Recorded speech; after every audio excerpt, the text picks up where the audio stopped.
जो स्रोत सामग्री है वो कक्षा 11 रसायन विज्ञान के ऊष्मागतिकी यानी थर्मोडायनामिक्स के नोट्स हैं। हाँ, जो कि बोर्ड परीक्षा के लिए बहुत महत्वपूर्ण है। और हमारी कोशिश है कि हम पीडीएफ में दिए गए नोट्स को शब्दशः पढ़ें और फिर उन्हें डिकोड करें।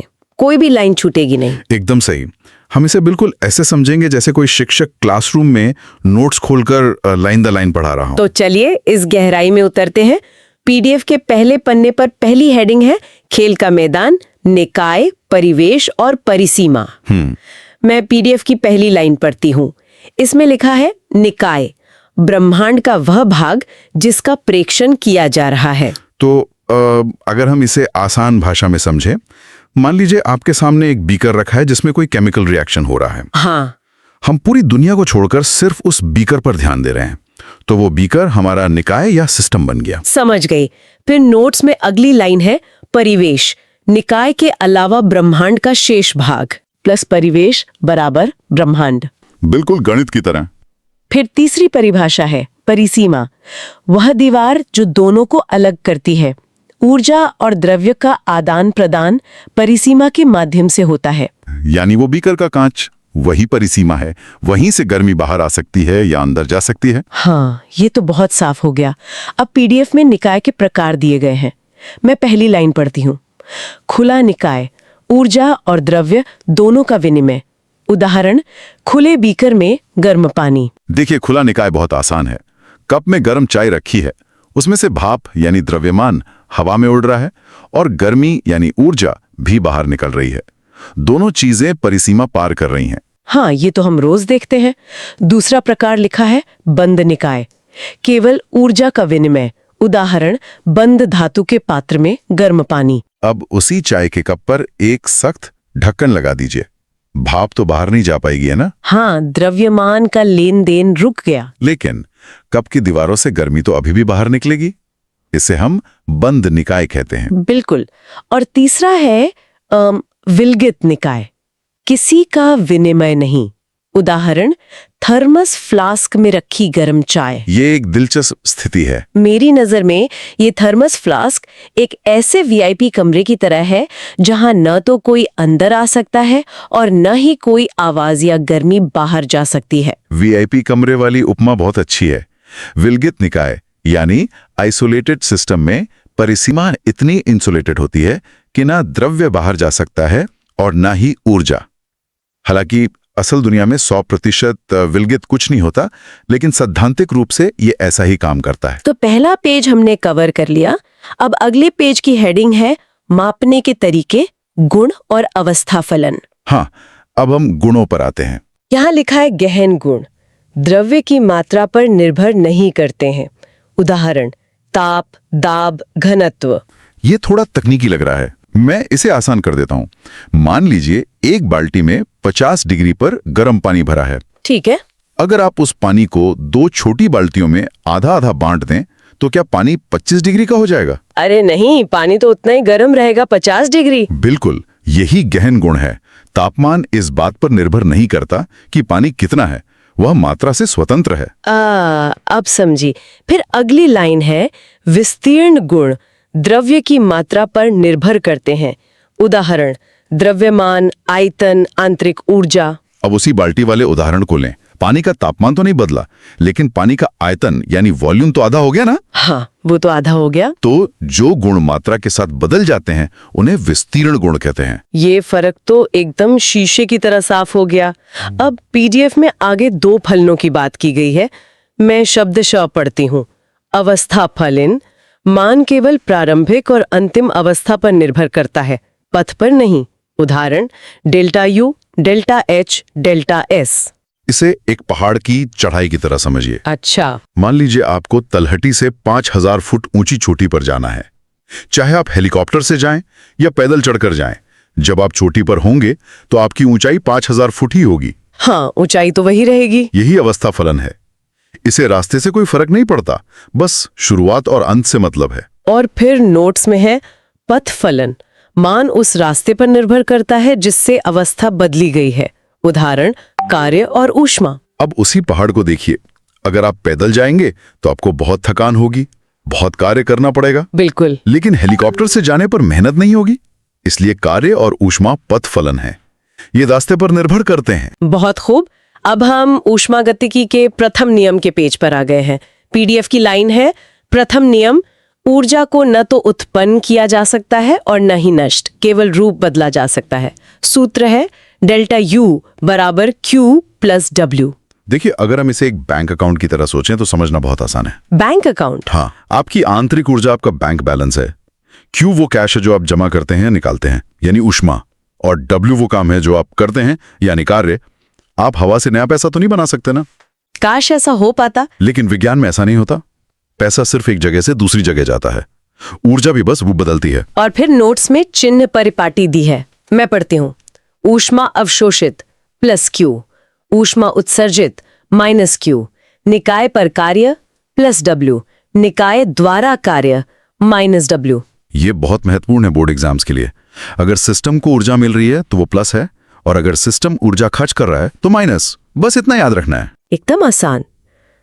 लेकिन आगे एक सूत्र है जो थोड़ा हैरान करने वाला है।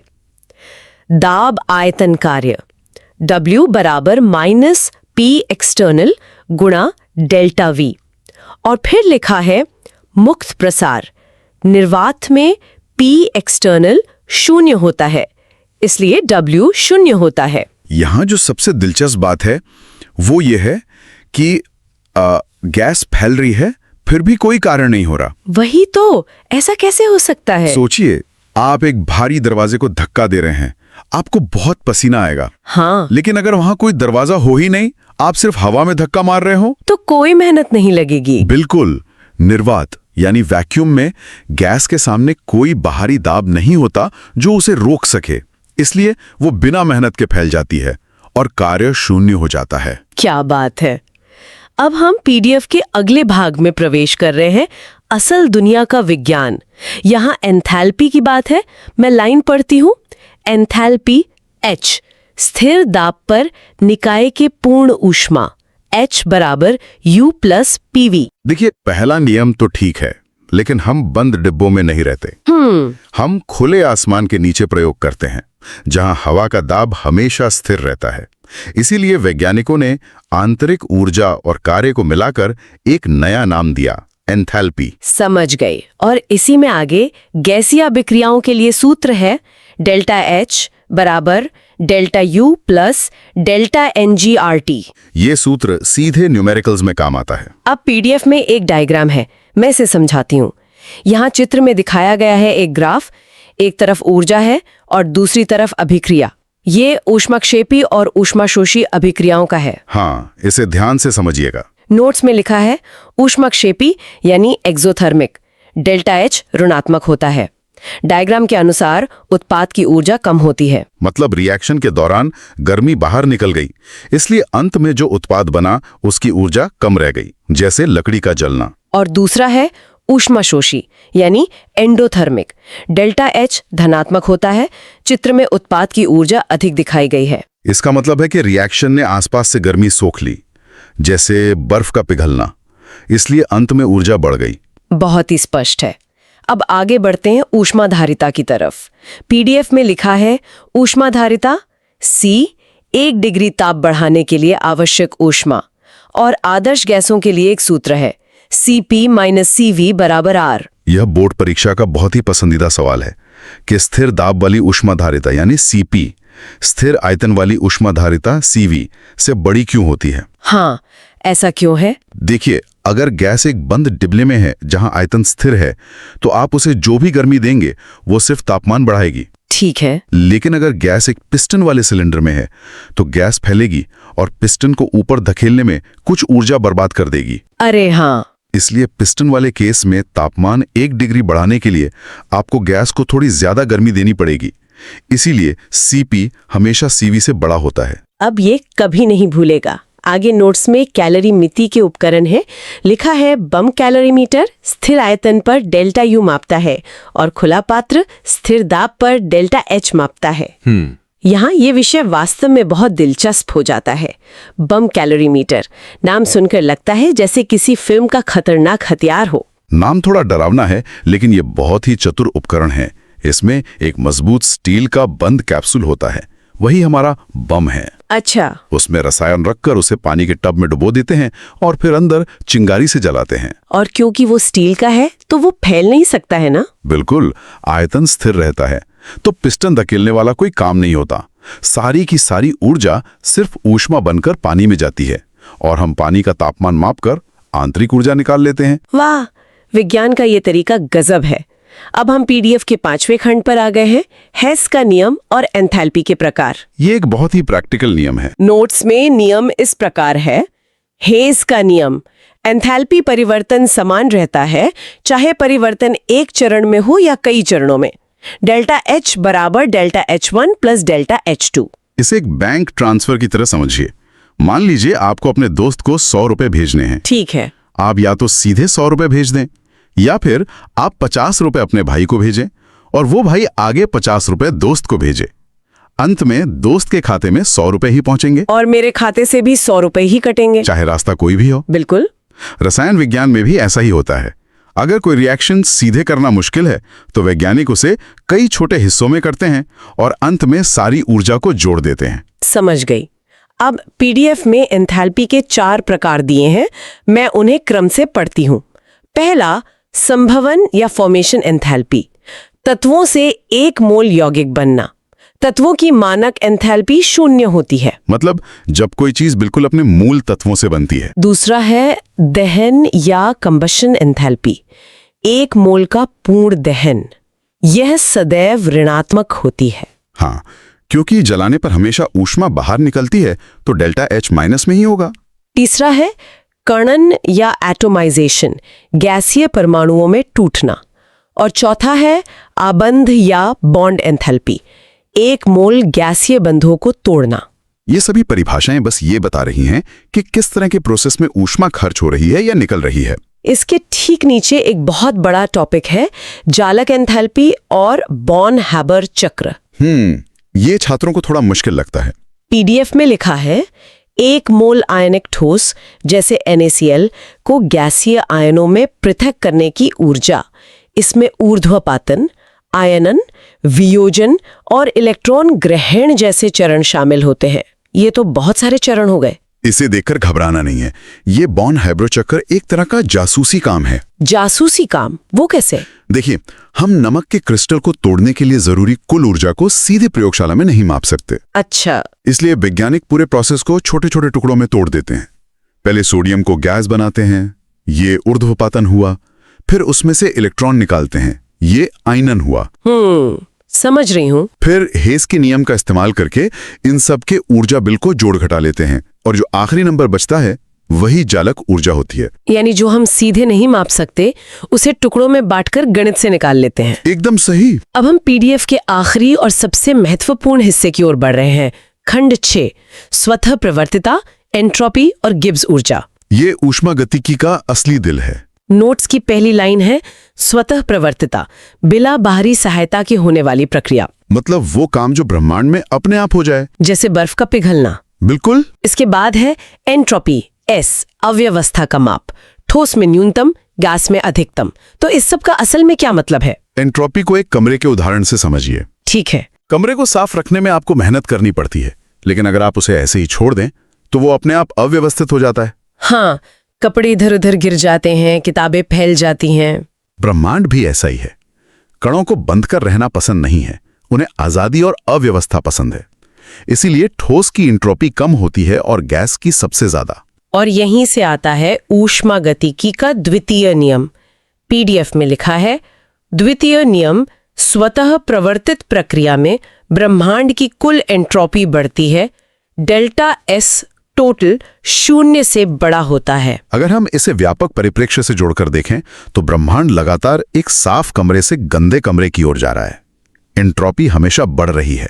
लेकिन अगर ब्रह्मांड को अव्यवस्था ही पसंद है तो फिर पानी खुद ब खुद जमकर बर्फ कैसे बन जाता है? बर्फ तो व्यवस्थित है ना? ये एक शानदार सवाल है और यहीं पर हमारी अगली हेडिंग की एंट्री होती है, गिब्स ऊर्जा। हाँ, पीडीएफ में लिखा है गिब्स ऊर्जा G, असली निर्णायक। सूत्र है डेल्टा जी बराबर delta H minus T delta S. Gibbs ऊर्जा असल में ऊष्मा यानी डेल्टा एच और अव्यवस्था यानी डेल्टा एस के बीच का अंतिम युद्ध तय करती है। और नोट्स में इसके 3 नियम दिए हैं। पहला, डेल्टा जी 0 से कम तो स्वतः प्रवर्तित। दूसरा, डेल्टा जी 0 से बड़ा तो अस्वतः प्रवर्तित। तीसरा, डेल्टा जी 0 के बराबर तो साम्य अवस्था। मतलब कोई भी घटना अपने आप तभी होगी जब डेल्टा जी का मान माइनस में आएगा। पानी के जमने के दौरान भले ही एंट्रोपी घट रही हो, लेकिन इतनी सारी गर्मी बाहर निकलती है कि कुल मिलाकर डेल्टा जी ऋणात्मक हो जाता है। समझ गई।